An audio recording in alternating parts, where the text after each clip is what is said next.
আসসালামু আলাইকুম। সবাইকে আমন্ত্রণ জানাচ্ছি আমাদের নিয়মিত আয়োজন নারী উদ্যোক্তার সাফল্য অনুষ্ঠানে এবং সাথে আছি আমি হাসিন আনসার নাহার। প্রিয় দর্শক, প্রতি পর্বেই আমাদের স্টুডিওতে একজন নারী উদ্যোক্তা আমন্ত্রিত থাকেন। আজকে আমাদের স্টুডিওতে আমন্ত্রিত আছেন শাম্মী মির্জা। পুরা অনুষ্ঠান জুড়ে শাম্মী মির্জা আমাদের সাথে থাকবেন এবং তার জানা অজানা সকল তথ্য আমরা জানব। তিনি কিভাবে একজন সফল নারী উদ্যোক্তা হয়ে উঠলেন সেই গল্পটাও আমরা তার কাছ থেকে শুনবো। চলুন দর্শক, আমরা চলে যাই শাম্মী মির্জার কাছে। কেমন আছেন আপনি? আলহামদুলিল্লাহ ভালো আছি। মাশাআল্লাহ, আপনাকে খুবই প্রিটি লাগছে। থ্যাংক আপনি ইউ। তো হচ্ছে ক্লথিং নিয়ে কাজ করছেন। হ্যাঁ, তো শুরুতেই জানতে চাচ্ছি আপনার শুরুটা কেমন। তার আগে আপনার পরিচয়টা একটু দর্শকদের দিন, আপনার পেজের নাম।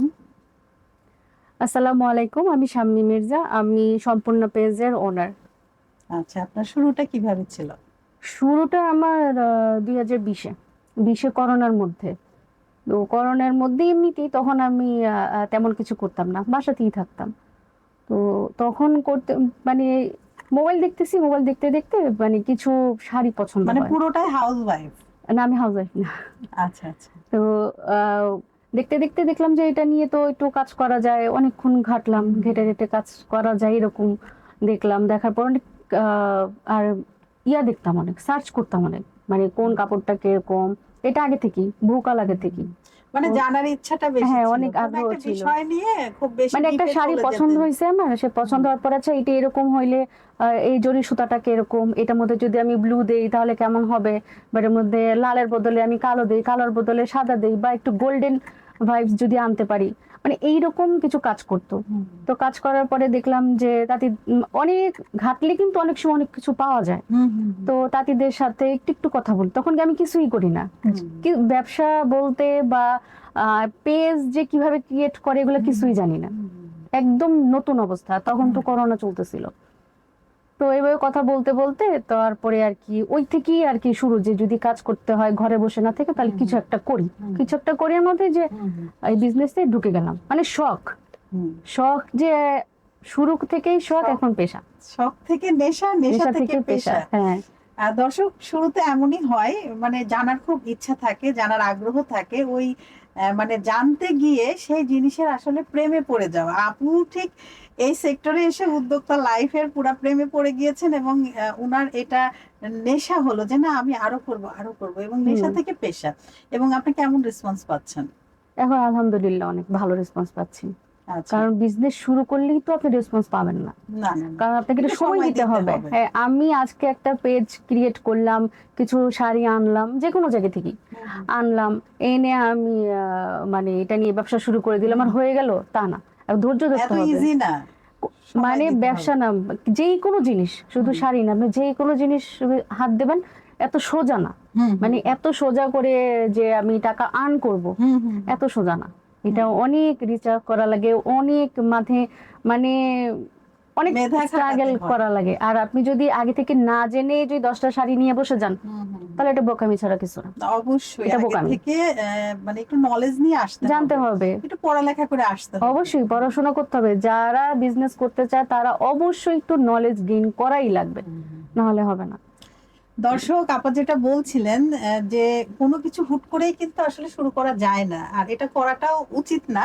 প্রথমে কি করতে হবে সেই বিষয়টা নিয়ে আপু যেভাবে একটু পড়ালেখা করেছেন, একটু ভেতরে গিয়েছেন, দেখেছেন যে আসলে কোন পণ্যের চাহিদা চলছে এখন, কি ট্রেন্ড চলছে, এবং আসলে এই কাপড়গুলোর উৎস কোথায়, অথেন্টিক ওয়ে গুলো কি, সমস্ত কিছু কিন্তু আপু পর্যবেক্ষণ করেই তারপরে কিন্তু উনি এই কাপড়ের ব্যবসায় এসেছে। তো আমরা যদি মনে করি যে হ্যাঁ, 6 মাসেই আমার লাভ হবে, এটা কিন্তু একটা ভুল ধারণা। ব্যবসা যখন আপনি শুরু করবেন, অবশ্যই আপনার 6 মাস থেকে 1 বছর মানে প্রপারলি আপনার মানে লাভের আশা বাদ দিতে হবে।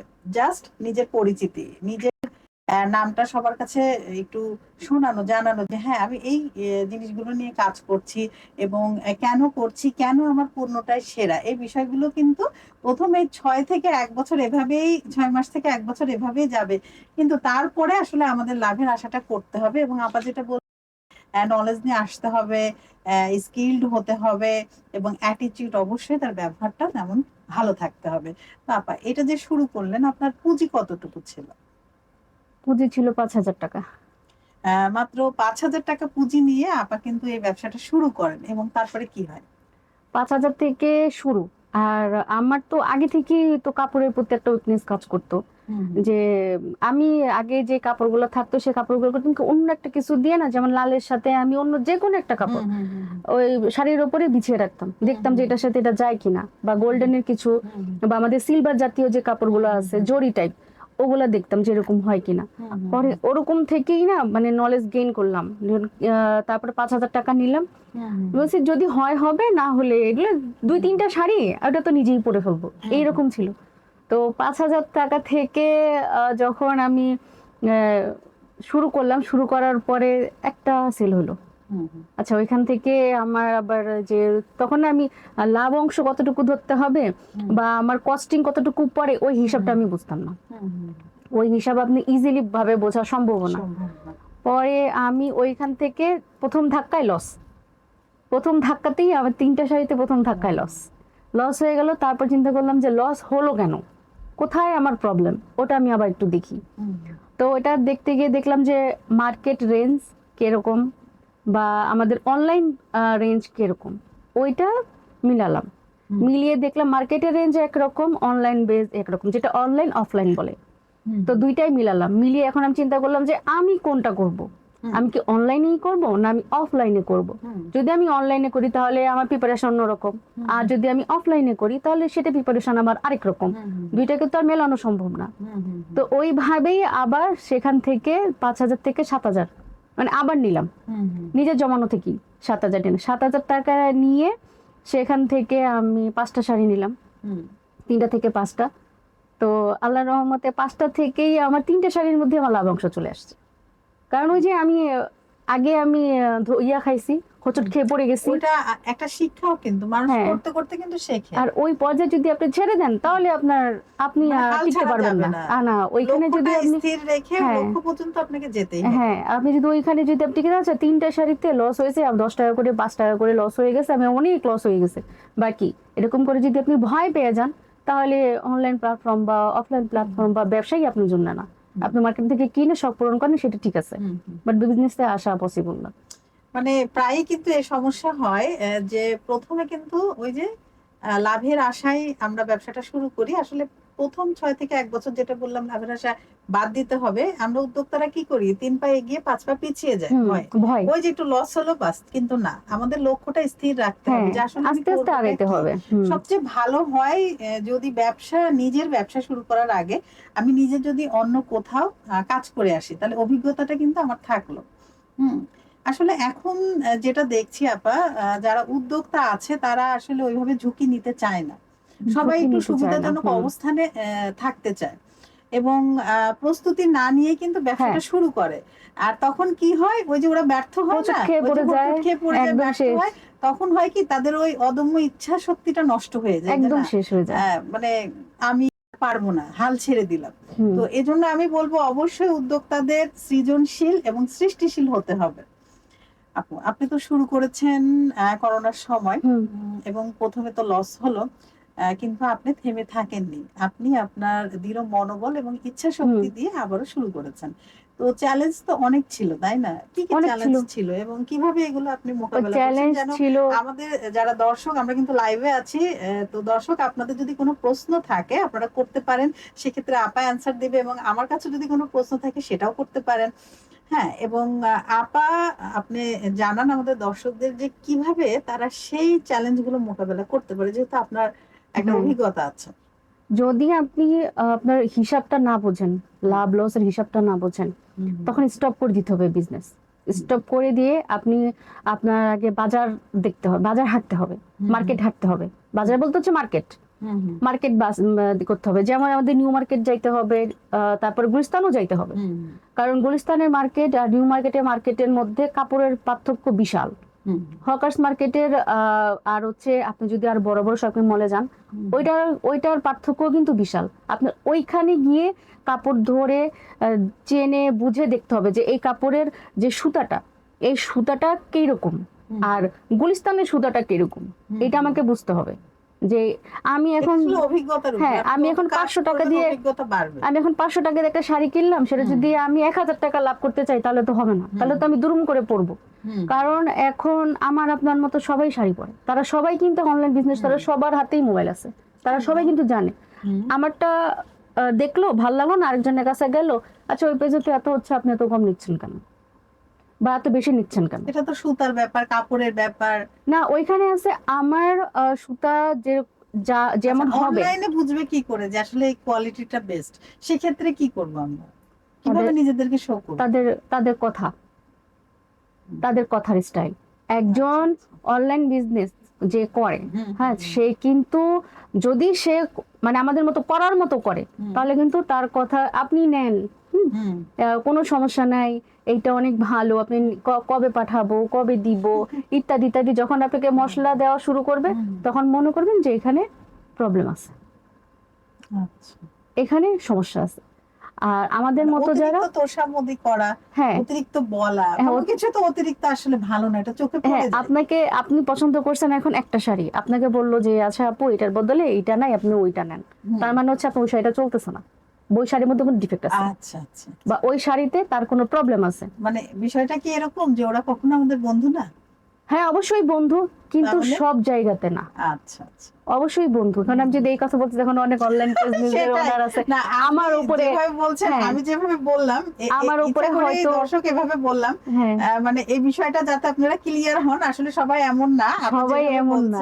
বেশিরভাগ ক্ষেত্রে আপনি 100-এ কত পার্সেন্ট দিবেন যে এরকম?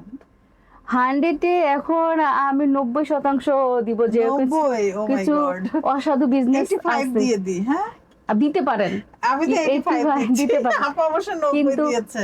অসাধু বিজনেস যারা বলি, হ্যাঁ তারা কিন্তু আমাদের মধ্যেই আছে, হ্যাঁ আমরা আমাদের মধ্যেই আছে, আমরা বুঝতে পারি না। কিন্তু তারা মনে করেন যে একটা পিক কালেক্ট করলো, নিল, দেখেন আমার পেজ থেকেই হয়তো নিল, হ্যাঁ, কিন্তু সে অন্য জায়গা থেকে একটু পাতলা ধরনের শাড়িটা দিয়ে দিল, সেম রেঞ্জ রাখলো, কিন্তু আপনি তো আর ধরতে পারবেন না, না এখানে তো কিছু বলতে পারবেন না। কিন্তু আমরা অনলাইনে তো দেখি যে ও ফ্রড পেজ, এটা করছে, সেইটা করছে, বিকাশ নিয়ে তারপরে বলতেছে এইটা করছে, এটা করছে। আমরা তো অনলাইন অফলাইনে দুটো জায়গায় দিয়ে আছি, তারপরে আমরা পাইকারি যেভাবে দিচ্ছি, খুচরাও সেভাবে দিচ্ছি। তো আমাদের যদি একটা শাড়িতে কোনো ডিফেক্ট থাকে, আমি আপনাকে চেঞ্জ করে দিতে বাধ্য।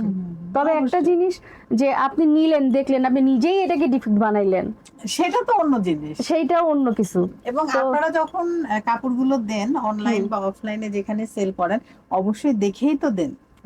আমরা দেখে দেই, ইভেন সমস্যা আছে আমরা দেখে দিই, বলেও দিই ক্লায়েন্ট। আমি যদি আপনাকে কমপ্লেন করি, তো সেই কমপ্লেনটাও তো আপনার নলেজে থাকতে হবে যে হ্যাঁ আমার শাড়িতে এমন ছিল, উনি এটা বলেছে, তার মানে ওনার কাছে যাওয়ার পরে এটা হচ্ছে, হ্যাঁ এটা তো আপনারা ধরে ফেলেন। হ্যাঁ, এটা তো এখন আমার হাতের কাজ হয়েছে কখনো না, এরকম আমার সাথে হয়নি, কারণ আমি যেটাকে বলছি এইটা আমি দিছি, মানে এইটাই আমি দিছি, আচ্ছা এটা আমার না, তার মানে এটা আমার না, কারণ আমি আমার শাড়ি ধরলে বুঝতে পারবো যেটা আমার বা এটা আরেকজন। অবশ্যই এটা আপনার প্রোডাক্ট, আপনার সন্তানের। হ্যাঁ, এটা আমি যখন হাতে নিব, তখন কিন্তু ও আমার সাথে কথা বলবে, সেটাই বলছি, সন্তানের মতো আমার সাথে ও কথা বলবে।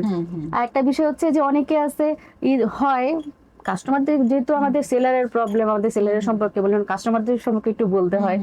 তো কাস্টমাররা হচ্ছে কি জানেন, অর্ডার করলো, চলে গেলো আরেকদিকে, ফোন দিচ্ছে রাইডার, তারা ফোন রিসিভ করতেছে না, এটা কিন্তু আমাদের একটা লস। তারপরে আবার দেখা গেছে যে শাড়িটা ওপেন করতে গেল। দর্শক আপার কথা বলতে থাক, এই ফাঁকে আমি একটু লাইভটা শেয়ার করে দিই। আপা বলেন, আমরা যেহেতু আবার যে কিছু কাস্টমার আছে যে দেখলো শাড়িটা, বা নিজের হাতেই একটু প্রবলেম হয়ে গেল, এটা উনি স্বীকার করবে না, ডাইরেক্ট পেজের ওনারকে বলে যে আপনি এটা করে দিচ্ছেন। আচ্ছা, এইরকমও কিন্তু এরকম বহুত কেস আছে, বহুত কিছু আছে এরকম হয়। তবে আমাদের অনলাইনের যারা বিজনেস করি, তারা সকলে খারাপ না, কিন্তু আমাদের মধ্যেই খারাপ আছে, যেটা আমাদেরকেই বদনাম করে। অভিজ্ঞতার একটা ব্যাপার, ওই অভিজ্ঞ থাকলে তারা কিন্তু আসলে বুঝে ফেলে। হ্যাঁ, সেটাই। তো আসলে আপনার যে প্রোডাক্ট, আপনি তো অনেক প্রোডাক্টই সেল করছেন, তো আপনার যে কাপড়, মানুষ কেন আপনার কাপড় নেবে? বিশেষত্বটা কি? কেন আসবে কাস্টমার? কারণ ভুরি ভুরি কিন্তু পেয়ে যাচ্ছে কাপড়ের, থ্রি পিসের, আপনারটা কেন বেস্ট? আমারটা বেস্ট হচ্ছে যে আমার কাপড়ের সুতার কোয়ালিটি আমি 10/10 দেবো। যারা আমার শাড়ি পরে বা যারা আমার থেকে নেয় তাদের তো আজ পর্যন্ত আমার সম্বন্ধে বা আমাকে নিয়ে কিছু বলেন, বা আমার আজ পর্যন্ত কোনো শাড়ি ব্যাক আসে নাই। আচ্ছা আচ্ছা, আমার আজ Back পর্যন্ত আসে নাই। ব্যাক আসে নাই। বা আমি আমি যতক্ষণ পর্যন্ত সে শাড়িটা না খুলতেছে, তার ভালো না লাগতেছে, ততক্ষণ পর্যন্ত বলি শাড়িতে কোনো প্রবলেম আছে, আপনার কোনো সমস্যা হচ্ছে, আপনি দেখেন আপনি যেমন দেখলেন সেরকম পাইছেন কিনা, ওটা ফিডব্যাক আমাকে দেন। এরকম বহুত আছে যে না আমি যেটা দেখছি সেটাই পাইছি। বাহ, চমৎকার। তো কাপড় নির্বাচন ও মান হচ্ছে বজায় রাখতে আপনি কি কি অবলম্বন করেন, কি কি পদ্ধতি, বা কিভাবে বোঝেন যে এই কাপড়টা আসলে মানসম্মত? এটা হচ্ছে ওই যে আমাদের সুতো ওইভাবে আমরা নির্বাচন করি কোন সুতাটা দিব। সব সুতা দিয়ে তো আমরা কাজ করি না। যেমন মনে করেন যে সব শাড়ি সেলও করি না, কারণ একটা স্টুডেন্ট, আপনি যখন 1,000 টাকা দামের শাড়িটা পরতে পারবো, একটা স্টুডেন্ট কিন্তু 1,000 টাকা দামের শাড়ি পরতে গেলে একটু প্রবলেমই হবে। তো তাদের জন্য তো তাদেরটাও আমার মাথায় রাখতে হয়। তো দেখা যায় যে ওটা আমি যে কোনো শাড়ি 500-তে 700-তে দিয়ে দিই, তবে ওদেরকে আমি ওটা বলে দিই এই শাড়িতে কিন্তু এই প্রবলেম আছে। আচ্ছা, তখনই বলে দেন। হ্যাঁ, এই প্রবলেম আছে। আপনি Discount- যদি নেন তাহলে আপনি জেনে বুঝে নেন। বাস এটা বলে তো ওইটার স্ক্রিনশট তো আমার কাছে থাকেই, যে আপনি জেনে বুঝে নিছেন। আমি দেখাই দিছি যে শাড়িতে এই প্রবলেম আছে, ছবি তুলে দিছি, আপনি জেনে বুঝে নিচ্ছেন। এবং আপনি তো ডিসকাউন্ট, হ্যাঁ, আমি ডিসকাউন্টও দিছি। এখন আপনার যদি ভালো না, ওখানে আবার থাকে যদি আপনার ভালো না লাগে, আপনি দেখলেন, দেখার পর ভালো না লাগলে আপনি আমাকে রিটার্ন ব্যাক দিয়ে দেন। তো আপনার অনলাইন না অফলাইন কোন প্ল্যাটফর্মে বেশি সেল হচ্ছে? অফলাইনে। সারা অফলাইনে। অনলাইনটা কি মানে আপনি কি সেভাবে প্রচার করতে পারছেন না নাকি? আসলে কি, যেহেতু আমি পাইকারি সেলার, আচ্ছা, আমার ওই যখনই আসে শাড়িটা চলে যায়, শেষ হয়ে যায়। আর যেটা অনলাইনে সেটা হচ্ছে আমাকে রেখে রেখে রেখে রেখে, তো এখন একটা শাড়ি আমি কেন রাখবো? 10টা শাড়ি আমার প্যাকিং করতে গেলে দেখা যায় 9টা শাড়ি আছে, একটা দিয়ে দিলে আমার 10টা হয়ে যায়। তো আমি একটার জন্য 9টাকে বসায় রাখবো? এটা তো হয় না। না, তা তো অবশ্যই। আমরা কিন্তু কথা বলতে বলতে একদম শেষ দিকে চলে এসেছি। আপনার ভবিষ্যৎ পরিকল্পনা? ভবিষ্যৎ পরিকল্পনা হচ্ছে, যেহেতু 2020 থেকে শুরু আমার, এই পর্যন্ত আল্লাহর রহমতে সবার ভালোবাসায় বা সবাই যত কাজ করছে এখন পর্যন্ত কোনো খারাপ রেকর্ড আমার আসেনি, বা কোনো কিছু আমার ব্যাকও আসেনি। তো সম্পূর্ণকে একটু বড় করব, ওকে একটা ব্র্যান্ড করব, এটা হচ্ছে আমার নেক্সট পরিকল্পনা। এখন বাকিটা আল্লাহ ভরসা। আপনার জন্য অনেক অনেক শুভকামনা। আপনার সম্পূর্ণভাবেই সম্পূর্ণ হবে। দর্শক, আমরা আশা রাখি। আপা, কেমন লাগলো আমাদের এই অনুষ্ঠানে এসে? ভালো লাগছে অনেক। তো এখন অনলাইনে অফলাইনে কিভাবে সেল করতে হয় বা কি যেই হিসাবটা করতে হয়, আমি মনে করি এখন তারা বুঝতে পারছে। আর মোটিভেট হইতে হবে, আমি আজকে এই কাজটা করব, আমি আজকেই করব, আমি আজকে করব। মোটিভেট হইলাম, আমাকে দেখি মোটিভেট হইলো, 10টা শাড়ি কিনে আনলো, এই পাগল হওয়া যাবে না। আপনি মোটিভেট হন, আপনি বাজার ঘোরেন, আপনি মানুষের সাথে কথা বলেন, তাদের সাথে কথা বলেন, আপনি ভালো তাদের সাথে কথা বলেন।